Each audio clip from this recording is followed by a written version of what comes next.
Hey guys, welcome to my channel Kinjal Raj classes. आज हम discuss करेंगे फंडामेंटल राइट्स यानी कि मौलिक अधिकार।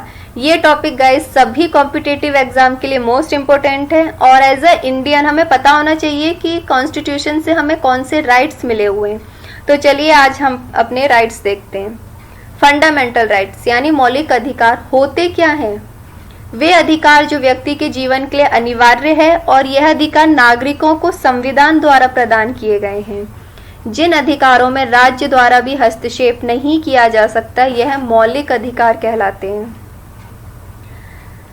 फंडामेंटल राइट्स इंडियन कॉन्स्टिट्यूशन के पार्ट 3 में डिस्क्राइब किया गया है। ये क्वेश्चन गाइस कई बार आता है कि संविधान के किस पार्ट में डिस्क्राइब किया गया है, तो पार्ट 3 में। फंडामेंटल राइट्स हमारे संविधान में, हमारे कॉन्स्टिट्यूशन में आर्टिकल 12 से लेके आर्टिकल 35 तक है। पहले फंडामेंटल राइट्स 7 थे, लेकिन 1978 में 44 अमेंडमेंट के बाद राइट टू प्रॉपर्टी को फंडामेंटल राइट से हटाकर लीगल राइट्स में आर्टिकल 300A में ऐड कर दिया गया। Fundamental rights given by doctor B.R. Ambedkar. Fundamental rights can be amended. क्या इन राइट्स में कुछ सुधार किया जा सकता है? किया जा सकता है पार्लियामेंट द्वारा। Fundamental rights can be remove. क्या इन राइट्स को हटाया जा सकता है? हटाया जा सकता है by president during emergency. Prevent fundamental rights कौन प्रिवेंट करता है? Supreme court, judiciary. 6 fundamental rights हैं जो आर्टिकल 12 से लेके आर्टिकल 35 तक हैं। पहला है राइट टू इक्वालिटी, जो आर्टिकल 14 से 18 तक डिस्क्राइब किया गया है। राइट टू लिबर्टी और freedom, article 19 to 22। Right against exploitation, article 23 to 24। Right to freedom of religion, article 25 to 28। Cultural and educational rights, article 29 to 30। Right to constitutional remedy, article 32। तो guys ये हैं आपके 6 rights with article. अब इन rights को आप कैसे याद कर सकते हैं? उसके लिए आप बस इतना याद कर लो, EFEREC। इसका जब फुल फॉर्म बनाएंगे आपको 6 राइट्स मिल जाएंगे, यानी कि equality, freedom, exploitation, religion, educational, constitutional remedy, EFEREC। So guys अब इन 6 राइट्स को हम डिटेल में पढ़ते हैं। राइट टू इक्वालिटी जो है आर्टिकल 14 से लेके आर्टिकल 18। आर्टिकल 14 के तहत इक्वालिटी बिफोर लॉ, यानी कि कानून सबके लिए एक है, चाहे राजा हो या रंक, सबके लिए कानून एक है। आर्टिकल 15, किसी भी पर्सन के साथ भेदभाव नहीं किया जाएगा उसके रिलीजन, रेस, कास्ट, सेक्स और प्लेस ऑफ बर्थ को लेकर।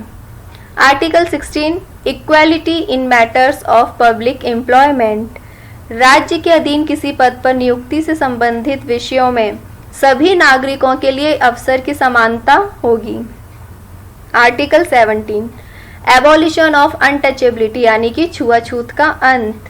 आर्टिकल 18, एबॉलिशन ऑफ टाइटल्स, यानी कि उपाधियों का अंत। राज्य, सेना या विद्या संबंधी सम्मान के सिवाय और कोई उपाधि प्रदान नहीं करेगा।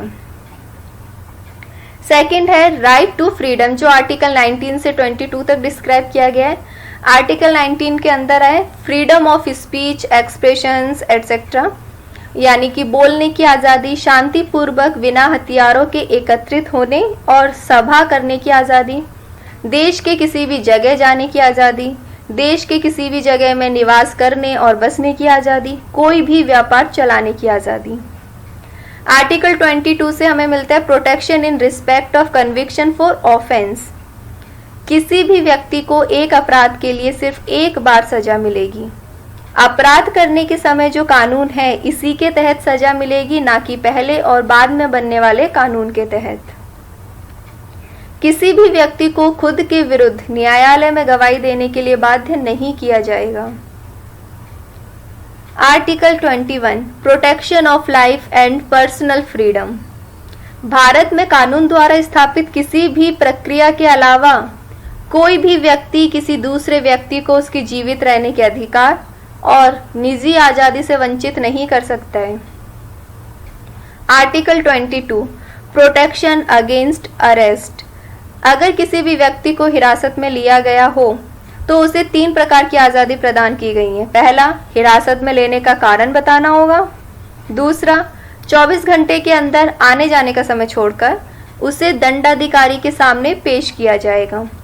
तीसरा, उसे अपने पसंद के वकील से सलाह लेने का अधिकार होगा।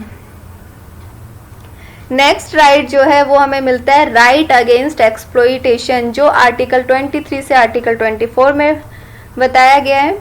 आर्टिकल 23 है prohibition of traffic in human beings and forced labour.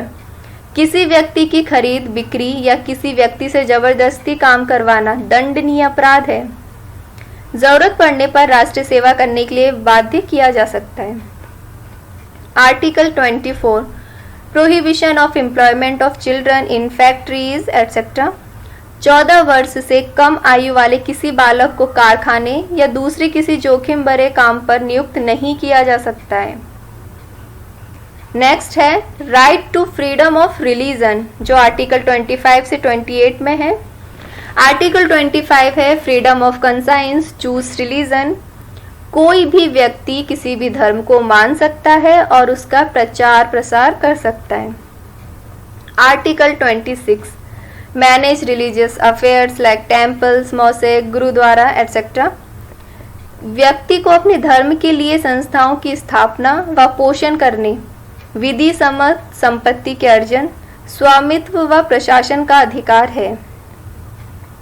Article 27 no tax on temple, mosque, gurudwara, church etcetera. राज्य किसी भी व्यक्ति को ऐसे टैक्स देने के लिए बाध्य नहीं कर सकता है जिसकी इनकम किसी धर्म या धार्मिक संप्रदाय की उन्नति या पोषण में खर्च करने के लिए विशेष रूप से निश्चित कर दी गई है।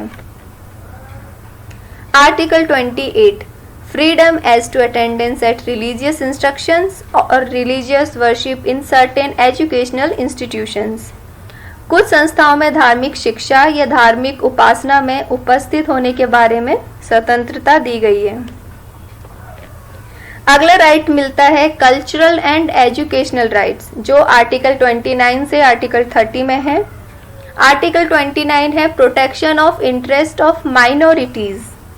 अल्पसंख्यक वर्ग अपनी भाषा, लिपि और संस्कृति सुरक्षित रख सकता है और केवल भाषा, जाति, धर्म और संस्कृति के आधार पर उसे किसी भी सरकारी शैक्षिक संस्था में प्रवेश से नहीं रोका जाएगा। आर्टिकल 30 है राइट ऑफ माइनॉरिटीज। अल्पसंख्यकों को संस्थान चलाने का अधिकार है और सरकार उसे मदद देने में किसी भी तरह का भेदभाव नहीं करेगी। हमें अगला राइट मिला हुआ है राइट टू कॉन्स्टिट्यूशनल रेमेडीज, जो आर्टिकल 32 में है। आर्टिकल 32 है provides institutional framework for the enforcement of the fundamental rights by the supreme court. यह नागरिकों के मूल अधिकारों की रक्षा करता है। हाई कोर्ट और सुप्रीम कोर्ट 5 तरह की रिट जारी करता है। जो पहली रिट है वो है बंदी प्रत्यक्षीकरण। इसमें किसी को अगर हिरासत में रखा गया है तो उसे तुरंत न्यायालय के सामने हाजिर करना होता है और अगर उस पर अपराध सिद्ध होता है तभी उसकी हिरासत बढ़ाई जा सकती है, वरना उसे छोड़ दिया जाता है। कोर्ट इसे किसी भी व्यक्ति के लिए जारी कर सकता है। दूसरा रिट है परमादेश।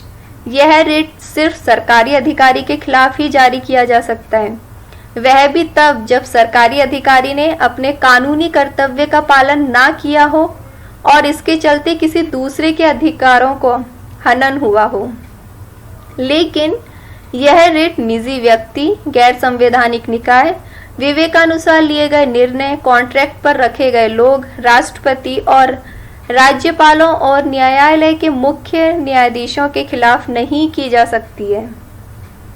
तीसरा रिट है प्रतिषेध। यह केवल कोर्ट से संबंधित लोगों के खिलाफ ही जारी किया जाता है जब उनके किसी को गलत तरीके से फायदा पहुंचाने की बात सामने आती है तो हाई कोर्ट या सुप्रीम कोर्ट इसका प्रयोग करते हैं। इसका प्रयोग केवल विचाराधीन मामले में ही होता है, यानी जब मामले की सुनवाई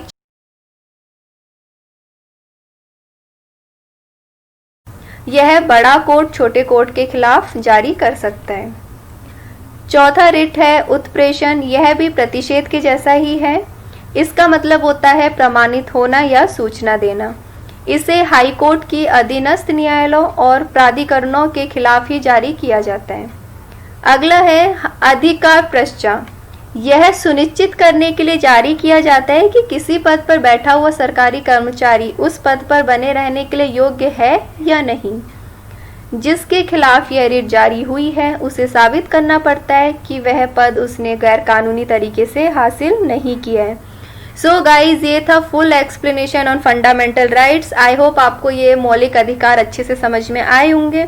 अगर गाइज आपको वीडियो अच्छी लगी है तो प्लीज़ वीडियो को लाइक करें, शेयर करें। मेरी और वीडियोस देखने के लिए चैनल सब्सक्राइब करें।